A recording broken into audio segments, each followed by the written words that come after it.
Hello नमस्कार साथियों, ज्ञान धन अकेडमी में आप सभी का हार्दिक स्वागत है।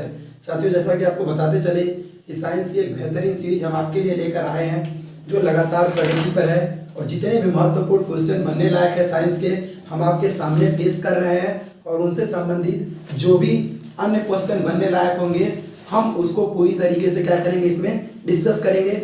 चलिए पूरे होशो हवास से लगे रहिए, क्लास का लुत्फ उठाइए, लास्ट तक कुछ क्वेश्चन हम आपको बेहतरीन दे जाएंगे जो जिंदगी भर नहीं भूलेगा। हो चुका आगाज लड़का, युग बदलने की तैयारी है, जीत उसी की होगी साथियों जिसका संघर्ष अंत तक जारी रहेगा। चलिए पहला क्वेश्चन आज का उठाते हैं। क्या कह रहा है, WBC का केमिकल नाम क्या है, रासायनिक नाम क्या है? एकदम इंपॉर्टेंट है, छाप लीजिए। अगर बात करें साथियों किसकी, ब्लड यानी किसकी, रक्त की ना, तो रक्त को कितने भागों में बांटा गया है? 2 भागों में। ध्यान से समझिएगा। एक है साथियों प्लाज्मा, एक क्या है साथियों, प्लाज्मा है, ध्यान से समझिएगा। और एक क्या है साथियों, रुधिराणु होते हैं ना, रुधिराणु यानी कार्पल्स होते हैं। अब ध्यान दीजिए, प्लाज्मा कितने परसेंट होता है साथियों ब्लड में? 55 से 60%। अगर कार्पल्स की बात करें तो साथियों ये कितना होता है? 45 to 40% या 40 से 45%। ठीक है, कितने परसेंट? 55 से 60%, 40 से 45%। अच्छा, रुधिराणु की बात करें तो यही 3 भागों में बटे हैं, एक RBC, एक WBC और एक साथियों क्या, प्लेटलेट्स है ना। 3 होते हैं। RBC का अगर केमिकल नाम की बात करें ना तो ये साथियों होता है एरिथ्रोसाइट। ध्यान दीजिएगा, RBC एरिथ्रोसाइट, WBC साथियों ल्यूकोसाइट। ध्यान दीजिए, WBC ल्यूकोसाइट। और जो प्लेटलेट्स होता है इसका क्या नाम है साथियों? थ्रोम्बोसाइट।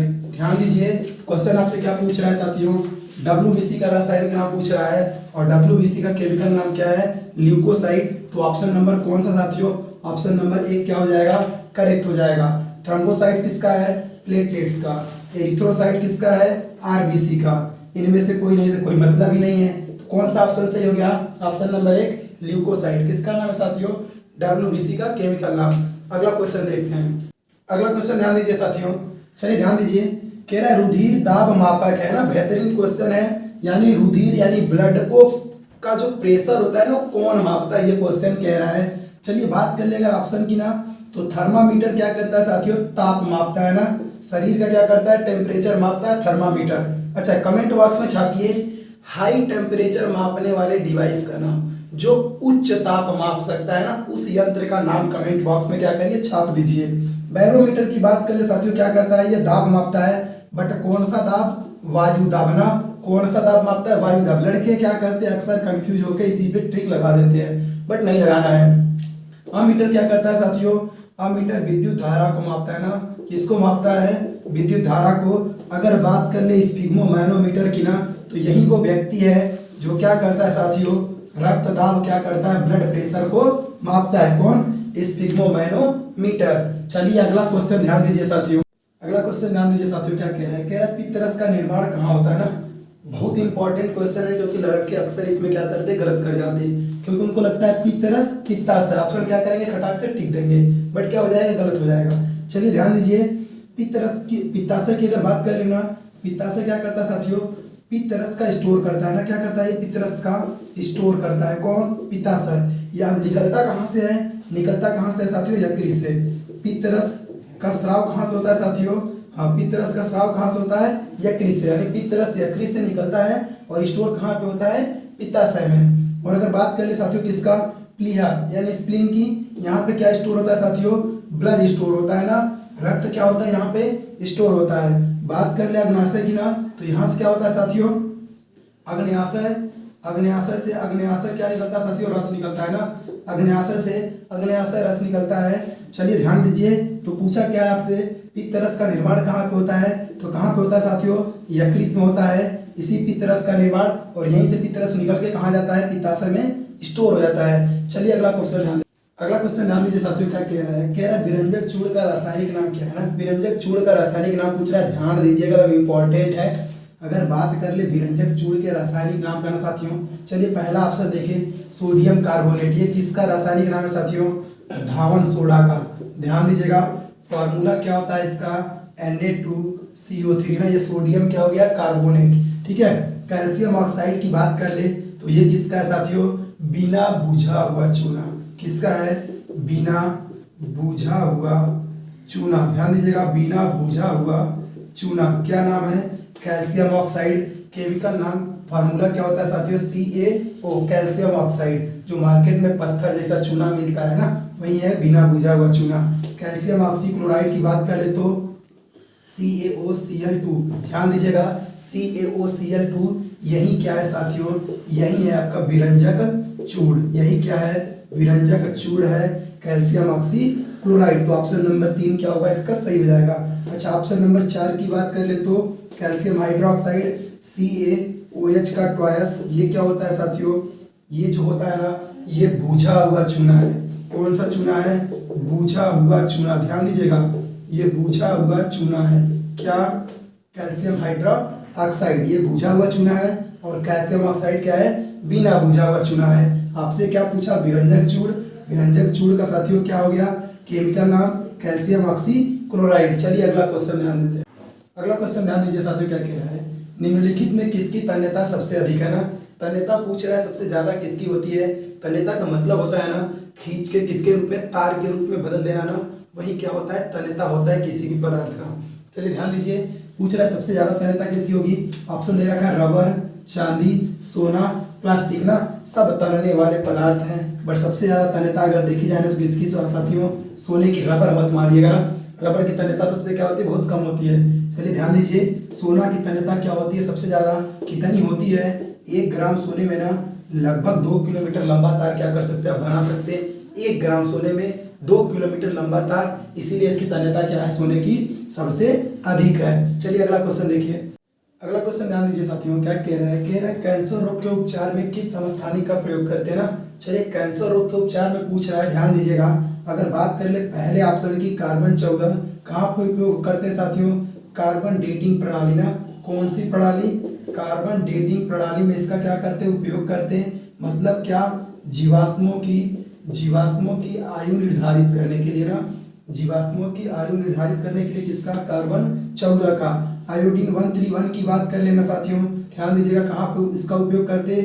घेंघा रोग के उपचार में ना। घेंघा रोग के उपचार में कहाँ पे किसका? आयोडीन 131 का। कोबाल्ट 60 की बात कर लेना, कोबाल्ट 60 का उपयोग साथियों कहाँ करते हैं? यही वो व्यक्ति है या यही वो पदार्थ है जिसका कहाँ उपचार करते साथियों? कैंसर रोग के उपचार में ना किसका उपयोग करते हैं? कोबाल्ट 60 का। यूरेनियम 92-235 की बात करें ना, तो ये इसका उपयोग साथियों कहाँ करते हैं? ईंधन के रूप में ना। ये क्या है? ईंधन के रूप में इसका उपयोग करते हैं। किसका? यूरेनियम 92-235 का। आपसे क्वेश्चन क्या पूछ रहा है कि कैंसर रोग में कौन हो गया? कोबाल्ट 60। कोबाल्ट 60 का उपयोग कहाँ करते हैं? कैंसर रोग के उपचार में। कमेंट बॉक्स में छापिएगा, भारी जल बनाने के लिए किस समस्थानिक का उपयोग करते हैं। चलिए अगला क्वेश्चन देखते हैं। अगला क्वेश्चन ध्यान दीजिए साथियों, क्या कह रहा है? कह रहा है ध्वनि की चाल सबसे अधिक किसमें होती है ना? सबसे अधिक किसमें होती है ये पूछ रहा है। चलिए ध्यान दीजिए, अगर निर्वात में बात करें ना तो निर्वात में ध्वनि बिल्कुल भी नहीं चलती। ध्यान दीजिएगा, बट निर्वात में प्रकाश बहुत तेज चलता है ना। सबसे तेज चलता है किसमें? निर्वात में 3 × 10⁸ मीटर पर सेकेंड कौन चलता है? प्रकाश। बट ध्वनि नहीं चलता। ध्यान दीजिएगा। वायु में बात कर लें तो चलता है कितना तेज साथियों? 332 मीटर प्रति सेकेंड चलता है। किसमें? वायु में। ध्यान दीजिएगा, ये कितने डिग्री सेल्सियस टेम्परेचर पे है? 4 डिग्री सेल्सियस टेम्परेचर पे। घट बढ़ सकता है, ये एक मानक है 332 मीटर प्रति सेकेंड। अच्छा, द्रव की बात कर ले तो द्रव में धीरे धीरे चलता है, वायु से तेज चलेगा। ध्यान दीजिए, वायु से तेज चलेगा बट ठोस से धीरे धीरे। लेकिन सबसे तेज किसमें चलेगा? तो सबसे तेज किसमें चलता है साथियों? ठोस में। सबसे तेज किसमें चलेगा? ठोस में चलेगा। वो भी ठोस में अगर सबसे तेज बात करें ना तो किसमें साथियों? इस्पात में ना। इस्पात यानी क्या? स्टील में क्या करता है साथियों? सबसे तेज ध्वनि चलती है। चलिए अगला क्वेश्चन देखते हैं।